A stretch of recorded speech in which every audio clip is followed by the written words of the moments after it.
Absolutely. He's turned down 108 recruits because they were white. Wait a minute. Let's get back to the question. The question. All right, you made up facts. The question was about immigration policy. Can the success of the BNP be explained by the misguided immigration policy, the immigration policy that you call the greatest act of genocide against the British people in history, according to your website?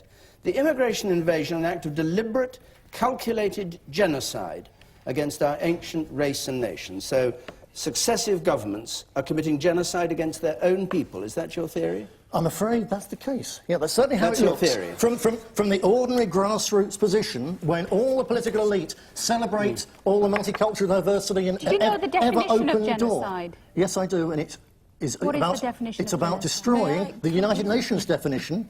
Is about destroying a culture by not allowing children to learn their own culture, for example. How appalling, Mr. Griffin, that you use that word in that way. Bonnie Greer.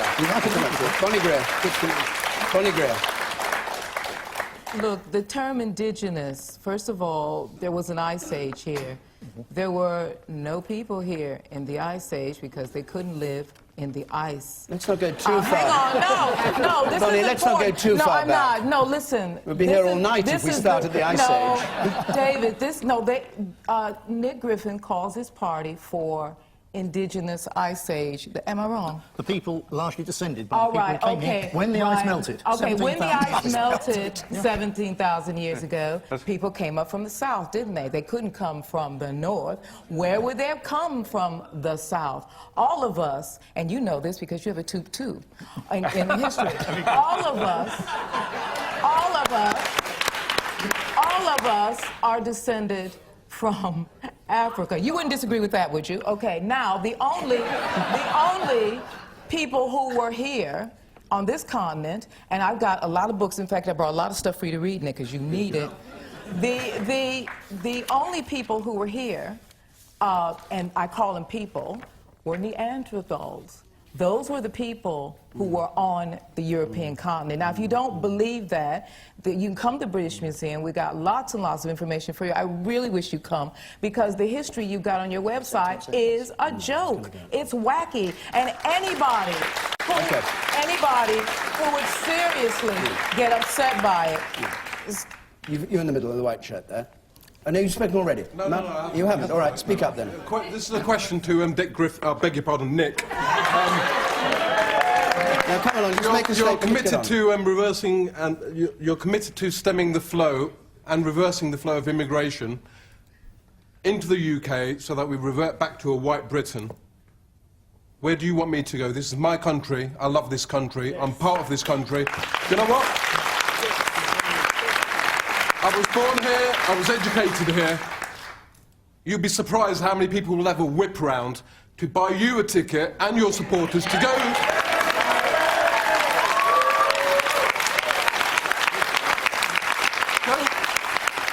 to go to the South Pole. It's a colourless landscape. It will suit you fine. You want to answer him? Yes, thank you. Our immigration policy is, I think, supported by 84% of the British people at present, who, according to a very recent opinion poll, said they're worried about immigration. Which opinion poll, Nick? Which is it? Well, there you go. But it was in the papers only the other day. What was it? And this included 2/3 of members of settled ethnic minorities in this country also saying immigration is out of control, it's time to shut the door. Because our policy is what he said was, where do you want me to go, was his question. I'm very happy for you to stay here. What we've said is that we believe that it's time to shut the door because this country is overcrowded, that criminals, bogus asylum seekers and people who aren't loyal to this country should be deported, and everyone else can stay. There's no such thing as a bogus... There's no such thing as a bogus asylum seeker. You are an asylum seeker. All right, you said the front. You are an asylum seeker. That's a legal term. I'm amazed that you still pander to the left. Immigration is a major issue in this country. It's because of your policies in this regard that BNP have risen. Can you not accept that a government has an issue about this and has to tackle it square on? Well, what I accept, sir, is this, that of course this is an issue which is exploited by people on the far right. And given the constituency that I've represented now for 30 years, of course I'd understand that. But what I'm not going to start going round and say, and I hope you're not either, is to say that suddenly I come from immigrant stock. You may or may not, but I certainly do. I'm third generation Jewish emigres on my mother's side. Well, because you have to have a fair, I'm very happy to have a fair and open debate about this, but as Zaida said, and she was agreeing with me, we don't want to pull up the drawbridge. I accept entirely people's concerns about the pace of change, and I've seen that in my own constituency. What we try and do with that is to ensure that there are the resources put in places. I also understand the degree to which various myths about immigrants are perpetrated by people on the far right. If you go around and talk to people... But Jack, the system... Because you won't tackle it. No, Jack, They fill the gap, They fill the gap you've left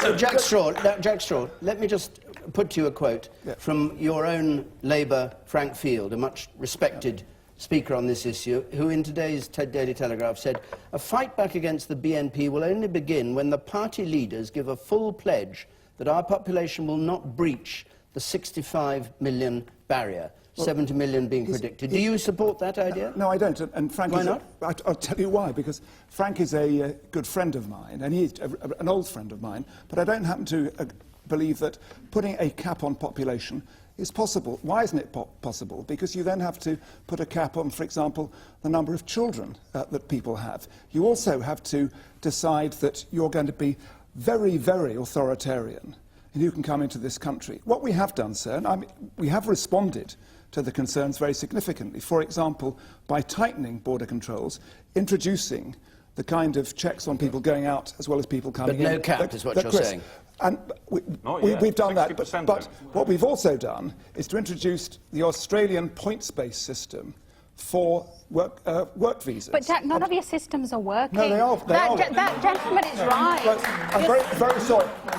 These systems are working, and what, for example, they're doing in respect of work permits, and I've seen that with my own constituents, is that getting a work permit is now much more difficult, and we can adjust, as Chris was saying, the numbers each year by changing Jack, the until we start having the honest debate. We're having an honest debate. You have to start having an honest debate. You're in denial, and that gentleman is right. All right. Nick Griffin, he says it is working. Do you think it's working? I don't think it's working. You see with your own eyes what's going on in towns and cities all over Britain. The place is changing at a huge rate, and the ordinary public simply do not want it. And it's time the elite learnt that. The man in the blue, with the blue tie, on the pale blue tie there, and the blue suit. Yes, sir. Yes, why are we letting thousands of immigrants into our country when we have rising unemployment? Why what? Because why are we letting... Who said that? We have rising unemployment in this country.